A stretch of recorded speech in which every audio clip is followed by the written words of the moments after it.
The NYPD's highest paid employee under investigation for massive amounts of overtime pay that contributed to a more than $400,000 salary is now retiring early. Whoa.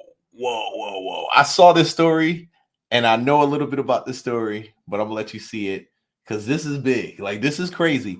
This is another cop story. Just, I'm telling you, why do I got two cop stories today? Lieutenant Quathisha Epps claimed to work more than 1,600 hours of overtime, a staggering total uncovered last month by the New York Post. It allowed Epps to pull in more than $204,000 in overtime pay. So a base salary, $164,000, $204,000 in overtime pay. On top of her base salary of around $164,000, plus fringe benefits.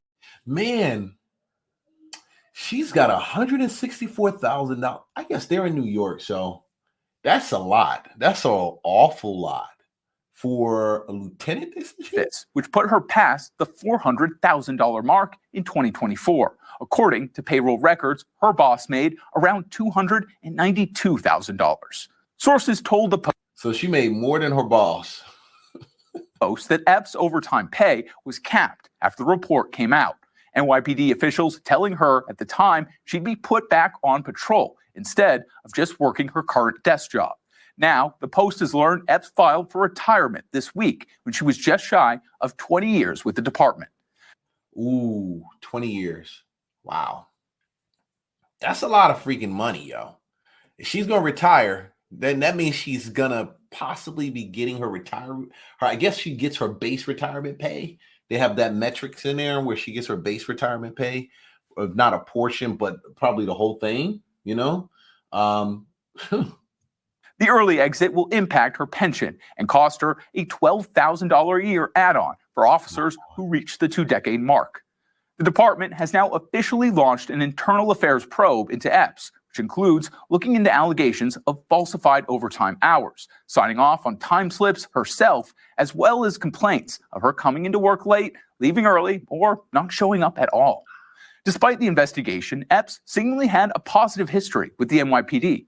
In 2019, the department congratulated Epps for beating cancer 3 times, posting on social media for World Cancer Day. The year before that, in another post to social media, Epps' precinct welcomed her back to full duty following cancer treatment. The department also featured her in a 2017 video titled Women Inspiring Women in the NYPD. I've had 2 bouts with ovarian cancer and my latest challenge with brain cancer. I'm going to be a 3-time cancer survivor. I don't have to remind myself of this. This blue family of mine doesn't even allow me the space to remind myself because they keep me showered in love. Following her recent retirement announcement, Epps' last day was scheduled for January 14th, but the NYPD has now suspended her without pay amid the investigation. The department has 30 days to investigate before her pension goes into effect. Epps has... Wow, 30 days to investigate before her pension goes into effect. Now, the article that I read initially about this did not, well, it mentioned something a little bit more about her manager, her boss. Hold on. Yeah, there's more to this case than her just retiring for overtime pay. I had to stop. Like, I had to find this real quick. I'm gonna show you this. This is the more to this story that I'm surprised this first story didn't even. Now to a developing story here in the city. The Manhattan DA's office now investigating a scandal at the NYPD.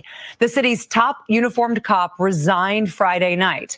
Former Chief of Department Jeffrey Maddrey is accused of trading sexual favors in exchange for overtime. It comes after another female captain accused Maddrey of sexual harassment. Derek Waller has more.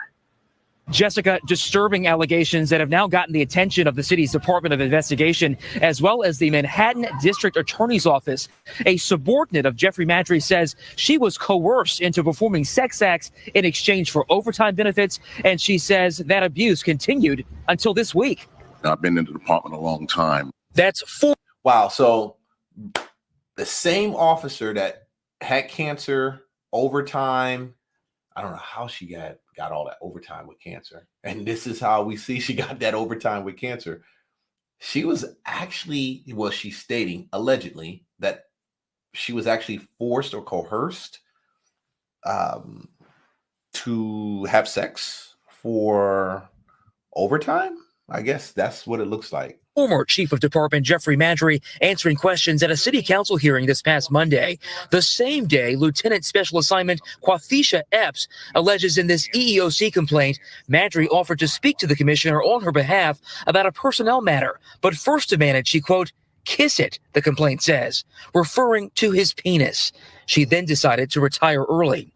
Lieutenant Epps says starting... This wasn't the first time. This was not the first time this happened. If allegedly, and these allegations, you're not going to pull your pants down, tell her kiss it, and I'm going to talk to somebody. Listen, this is not the first time that happened, especially if she was getting overtime hours. So it's fair to assume they knew she was getting this overtime hours, even when she was having chemo and going through the whole bout with cancer.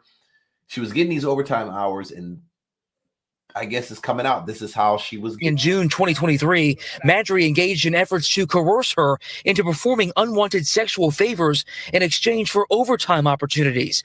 According to publicly available payroll data, Epps made a salary last year of over $164,000. But after overtime was factored in, she took home more than $400,000, making her the department's highest paid employee. After refusing his advances in October, she says, Maddrey retaliated by orchestrating an intentionally manipulated monthly overtime report, which resulted in a criminal and internal investigation opened against her. The complaint dropping days after. That's how the investigation got into it. Now, this is the portion. This is the goodness. This is the good stuff. After Maddrey was added to a lawsuit involving Captain Gabrielle Walls, who alleges he sexually harassed her. Systemic failures within the NYPD allowed Chief Maddrey's predatory behavior to continue unchecked, Lieutenant Epps' attorney writes in the complaint. Mayor Adams' office responding saying, we are deeply disturbed by these allegations, and the NYPD is investigating this matter.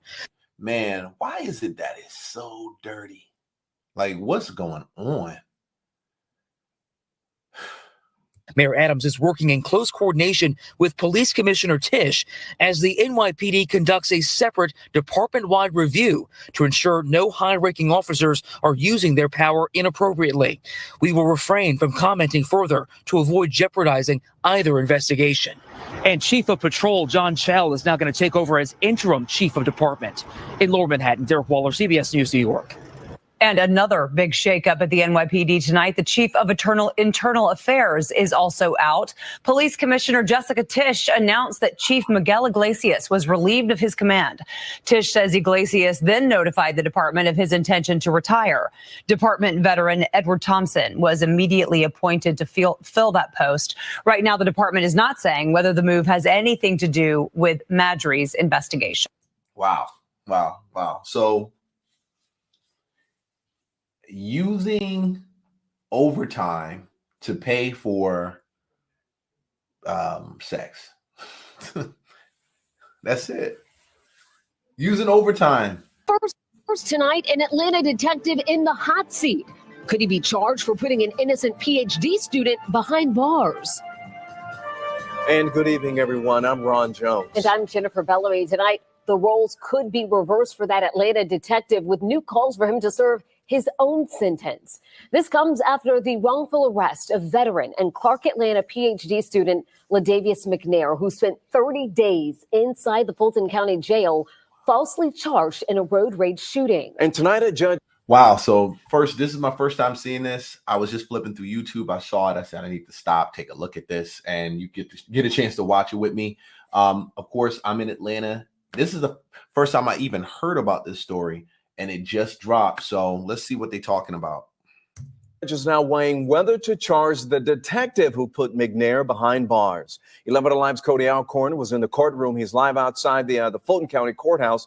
So, Cody, any idea at all when this judge will make a decision? Well, Ron and Jennifer, both sides presented nearly 2 hours of testimony. And with Christmas next week, I'm told Judge Adams will likely make a decision after the first of the year. I'm still like, wow, it's mind-blowing. Ladavious McNai still struggling to overcome 30 days of lockup inside the Fulton County Jail. Wow. Do you see that place right there? 30 days of lockup. You got to have a strong mind and go through that. That's 30 days. And you know that you're not supposed to be there. If you know you're supposed to be there, then you need to stay there. But man, I went to therapy, right? I'm man enough to know that I need therapy. The type of things that I experienced in there, no human should ever. His attorney, Marcia Mignot. Can you imagine being in a jail where somebody was eaten by bed bugs and that a federal report has just been dropped stating that constitutional rights have been violated at the jail? They're being denied water, they're being denied food, they're being attacked by other inmates, and you put an innocent man there for 30 days? I think that Detective Mustafa's sentence should be 30 days at Rice Street. She claims Atlanta Police Detective Abdul Mustafa committed perjury, lying to a magistrate judge in order to get a warrant for McNair's arrest. Detective Mustafa accused McNair of shooting a man during a road rage incident in 2023.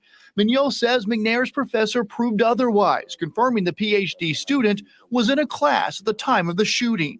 wow. So he's in a class the time of the shooting. You see that already from his professor. And you give him, and he's in there for 30 days. He just sits there. In class, right? Doing the right things. A lot of times, too many times, we tell the youth, do the right thing, go to school, join the military, stay out of trouble, keep your nose clean. But when that happens, and you still get thrown in jail for something you didn't do.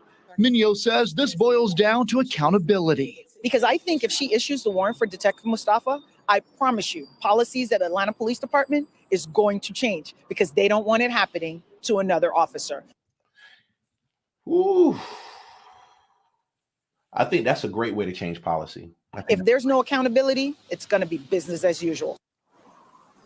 Now listen to this. The victim actually came forward after McNair's first appearance, telling the detective and the DA he did not believe that McNair was the shooter. And an eyewitness to the shooting also said that McNair's car did not match the shooter's description. Now, last month, a judge dismissed this case with prejudice, meaning McNair can never be charged in this case again.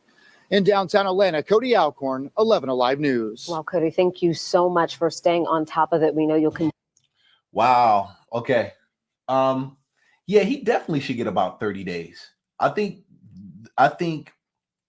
it's so easy for police officers, and I respect our police officers. I believe they put their lives on the line day after day after day to protect your freedoms, my freedoms from some of these knuckleheads out here that want to infringe. Not all police officers are bad, but there is a point when you know that you've seen the facts before the kid even got in there. The professor said that he was in class all day. Even the victim turned around and said, hey, this is not the guy. I don't believe this is the guy that shot at me. And somebody already ID'd and said that the car was not. It's common sense. It's common sense. Why not by the time you find that out, let's get him out of there. He's not the guy. But in this case right here, this is crazy because 30 days can really, some people can kill themselves over that 30 days there. You know, especially knowing that you're not supposed to be there, or this is you're not you never did the crime. Why the heck you doing the time? And man, this is an unfortunate situation, but I do believe this police officer probably needs to experience the same level of time in the pen or time locked up that this kid had. I think at the very least, next thing after that, they should be cutting him a check. That's it. That boy need to be getting a check. Okay, getting a check, and maybe that'll teach him from there on.